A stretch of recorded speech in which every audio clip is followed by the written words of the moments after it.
Practically everybody's there, including the enemy.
That was just before you were born. And you're older than me. I know. So you'd know. Its early history is about to unfold before you in all its color and pageantry, as the fifers, drummers, grenadiers, and artillery detachments recreate for you the music and drills of the 18th century British Army. Une des premières pages de l'histoire de Terre-Neuve riche en couleurs et en apparat va se dérouler sous vos yeux, grâce aux fifres, aux tambours, aux grenadiers et aux détachements d'artillerie, qui feront revivre pour vous la musique et les exercices militaires de l'arme britannique du XVIIIe siècle. Ladies and gentlemen, under the command of Sergeant Michael Sims, the Royal Newfoundland Regiment of Foot and the 27th Company, 2nd Battalion, Royal Regiment of Artillery. Mesdames et messieurs, sous le commandement de Sergeant Michael Sims, le Royal Newfoundland Regiment of Foot et le 27e Company, 2e Bataillon, the Royal Regiment of Artillery.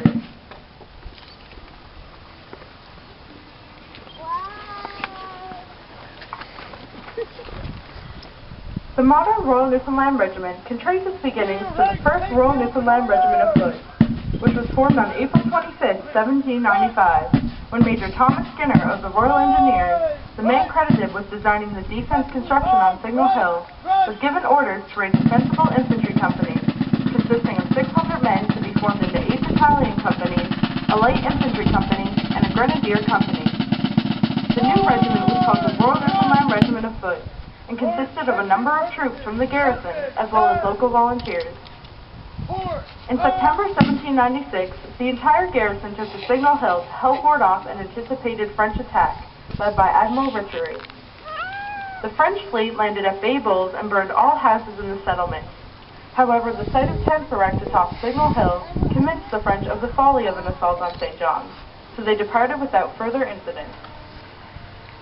Les racines de l'actuel Royal Newfoundland Regiment remontent au tout premier Royal Newfoundland Regiment of Foot, qui voit le jour 25e avril 1795, lorsque le Major Thomas Skinner, membre des Royal Engineers, à qui on attribue la conception de la construction de défense de Signal Hill, reçoit l'ordre de fonder une compagnie d'infanterie territoriale, composée de 600 hommes qui devait être répartis entre 8 compagnies de bataillons, une compagnie d'infanterie légère et une compagnie de grenadiers.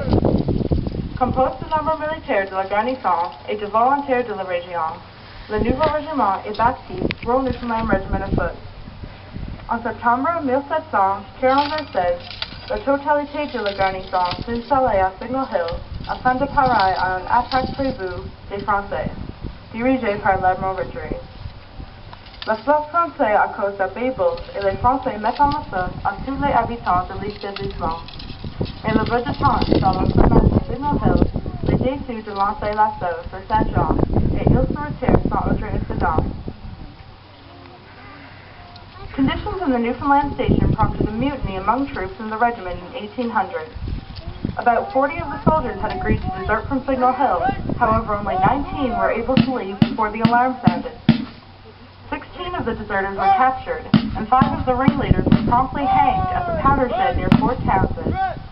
The remnants of the regiment were sent to Halifax, where they were eventually disbanded in 1802, at the cessation of hostilities with France. Les conditions de vie à la base de Terre-Neuve provoquent une mutiny parmi les militaires du régiment en 1800. Environ 40 soldats sont portés vers Signal Hill. Toutefois, sur 19 seront partis avant que l'arme soit sonnée. 16 des déserteurs sont capturés et 5 des instigateurs sont rapidement pendus à la poudrière installée près de Fort Townsend. Les autres membres sont envoyés à Halifax, où le régiment est déçu en 1802, lorsque se sont les hostilités avec la France. Peace with France was short-lived. All regular troops were sent to England in anticipation of a French invasion. Newfoundland was again called upon to form a sensible regiment. La paix avec la France est toutefois éphémère. Tous les membres de la force régulière sont renvoyés en Angleterre, en prévision d'une invasion par les Français. Terre-Neuve est donc à nouveau sollicité pour former un régiment territorial. The uniform of the private soldier and non-commissioned officer of the Royal Newfoundland Regiment of Foot in 1795 was comprised of a headdress, coat, small clothes, and footwear. En 1745, le simple soldat et le sous-officier du Royal Newfoundland Regiment of Foot comprend une coiffeur, un manteau, des vêtements et des chaussures. The headdress worn on parade and in battle was the bearskin cap with tussle and plume. In the middle was the Latin cipher or grenadier motto, "Difficulties do not daunt." For fatigue duties and in camps, the forage cap was worn. Lors des défis et des batailles, les militaires portent le bonnet en peau de or noir, à pompons et à grette. Portent sur le centre le monogramme latin, celui des grenadiers, devant l'obstacle. Pour le service de corvée et les activités quotidiennes à l'intérieur du camp, ils portent le képi. The coat was made from heavy Melton wool and lined with a lighter white wool. The body and arms were red, and the collar and lapels were blue. Lace surrounded the buttonholes on the blue lapels and cuffs. All the buttons on the uniform were made from pewter. Le manteau est fait d'une étoffe épaisse de laine Melton et est doublé d'une étoffe de laine blanche plus légère. Le corps et les manches sont rouges, tandis que les poignets, le col et le revers sont bleus. Les boutonnières du revers et des poignets sont bordés de dentelle, et les boutons sont en épaisse. Le manteau est doublé d'une étoffe de laine blanche plus légère. The soldier's small clothes consisted of the waistcoat and breeches. Both garments were made of Melton wool of somewhat lighter weight than the coat material. Both garments were also lined with natural linen. The shirt was made of a fine white linen. Around the neck, a stock of leather was worn to protect the soldier's neck and keep his posture straight. En guise de vêtements, le soldat porte un gilet et les hautes chausses, faite d'une étoffe de laine Melton plus légère que celle de manteau. Les deux vêtements sont aussi doublés de laine et crue. La chemise est en laine blanche fine. Autour du cou, les militaires portent une cravate enroulée en cuir qui leur protège le cou et les oblige à tenir la tête droite. Footwear was a buckled shoe with rough side outwards and plain brass buckles.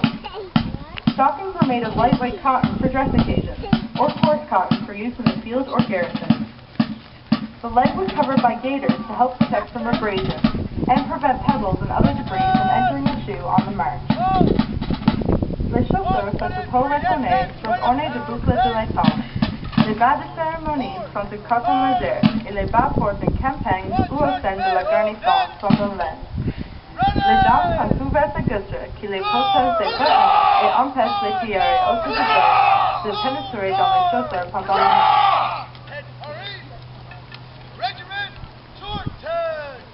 Soldiers in the Royal Newfoundland Regiment of Foot were issued the Indian pattern brown bess musket.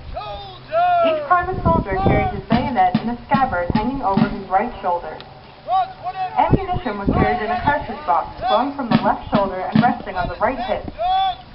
The box itself was constructed of heavy black leather with a reversible wooden block inside containing a total of 20 cartridges of musket ammunition. The cartridge box was suspended by a buff leather strap. Les soldats du Royal Newfoundland Regiment of Foot sont armed de mousquets brown bess. Celui la même qui équipait la compagnie des Indes orientales. Chaque soldat porte sa baïonnette dans un fourreau, une bandolière sur l'épaule droite. Il porte ses munitions dans un gibernet, une bandolière sur l'épaule gauche à la hanche droite. Le gibernet même est une cuir noire épais et renferme un bloc de bois réversible pouvant contenir 20 cartouches de balles de mousquet. Elle est suspendue à une corde de cuir chamois. He's a better one.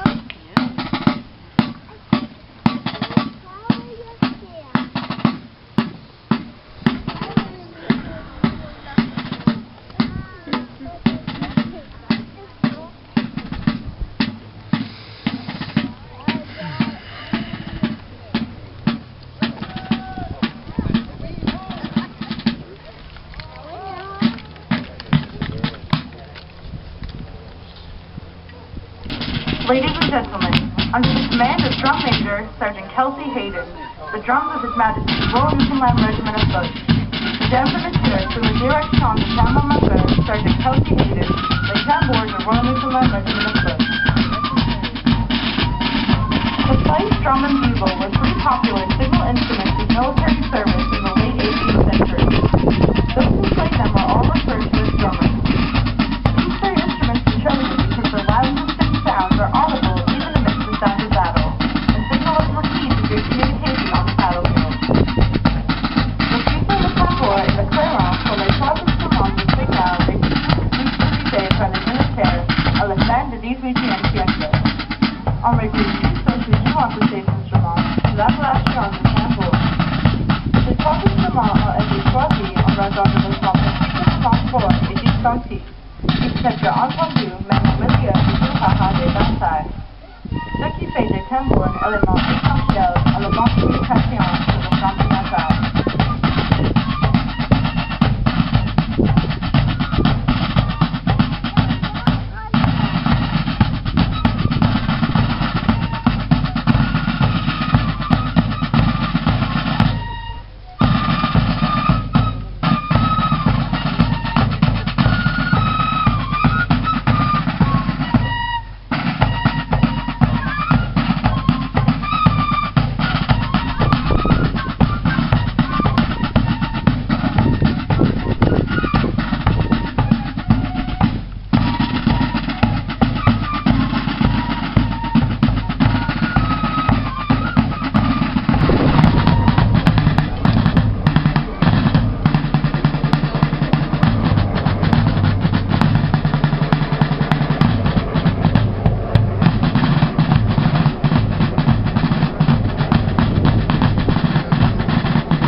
Royal Newfoundland Regiment of Foot.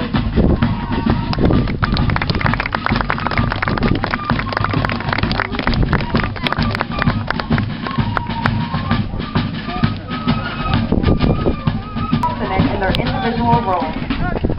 This Marcasham battle practiced in the 18th century is illustrated here today.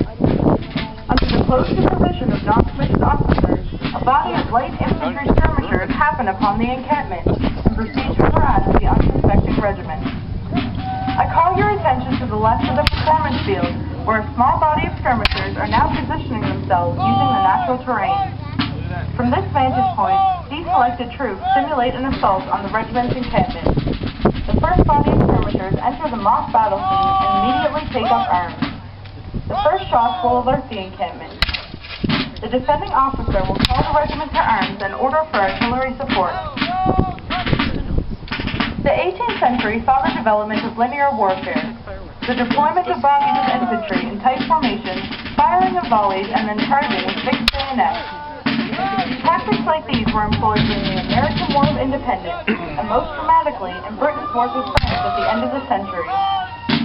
The success of linear warfare depended greatly on drill and discipline. Training or learning his discipline naturally occupied a great deal of a soldier's time. Recruits were intensively drilled 2 or 3 times daily, first in foot drill, then in manual exercise, and finally platoon. In the field, troops regularly practiced defending against light infantry tactics that involved enemy troops harassing fixed positions or encampments. The aims of skirmishing was to disrupt enemy formations by causing casualties before any main battle, or to tempt the opposing infantry into attacking prematurely, throwing their organization into disarray. Skirmishers could also be effectively used to surround opposing soldiers when the enemy was vanishing in an encampment, or when their numbers were fewer. Due to their mobility, skirmishers were also valuable for reconnaissance, especially in wooded or covered areas. The tactical employment of skirmishers was relatively straightforward. It normally involved the use of loose, open formations based upon pairs of infantrymen. Light infantrymen were expected to think for themselves, take advantage of whatever cover offered itself, and to inflict whatever casualties possible.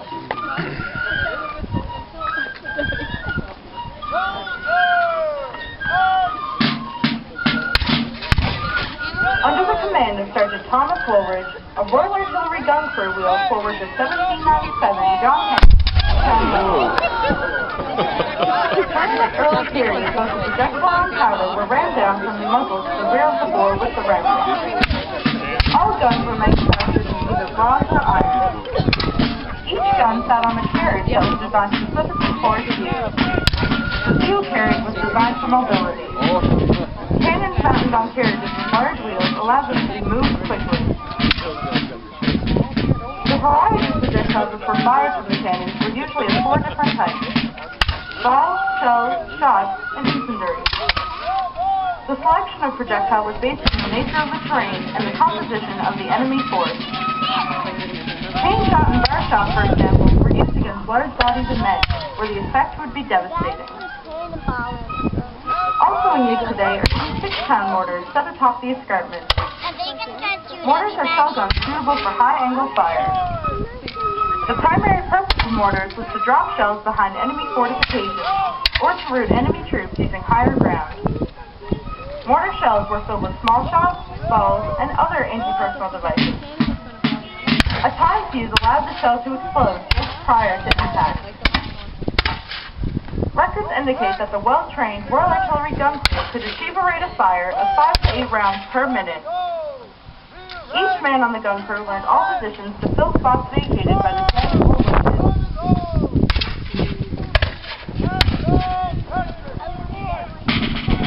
7 Legion Cannons is Grenadier Company of His Majesty's Royal Newfoundland Regiment of Foot. Initially designed to shock troops, the British Grenadiers were the elite of the regiment. They were a reserve of experienced soldiers specifically charged with guarding the battalion's flanks in battle. They were fast-moving troops capable of assaulting or defending fortifications or protecting troops on the march. Experienced British infantrymen could load and fire their flintlocks 3 to 4 times per minute on their own without command. standards of modern firearms, this is an exceptionally high rate of fire given the requirements of loading a flintlock musket. British infantry had learned in the field that there was a shortcut to loading. The soldier could prime and close his pan and then simply drop the powder, paper cartridge, and ball into the barrel and drop them down into place by banging the butt on the ground, rather than ramming. During mock battle practice, neither the ball, paper, nor ramrod was used, as is illustrated here today.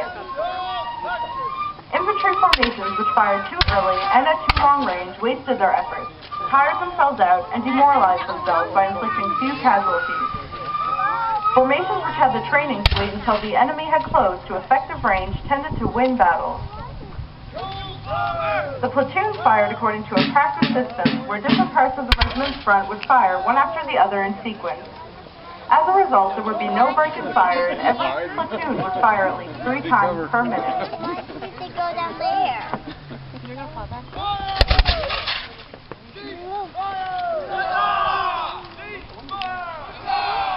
Having successfully defended the encampment and driven off the skirmishers, the Grenadier Company of His Majesty's Royal Newfoundland Regiment of Foot returned to the parade ground for the lowering of the flag and the conclusion of the famous Signal Hill Tattoo.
Ladies and gentlemen, please stand for the lowering of the flag. Mesdames et messieurs, s'il vous plaît, levez pour le drapeau du drapeau.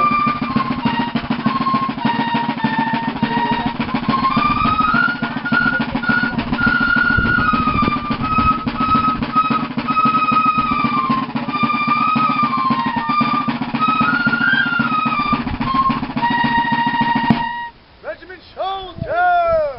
Arms! Misfires to the misfire line! Guard and sweep the field! Regiment fall out!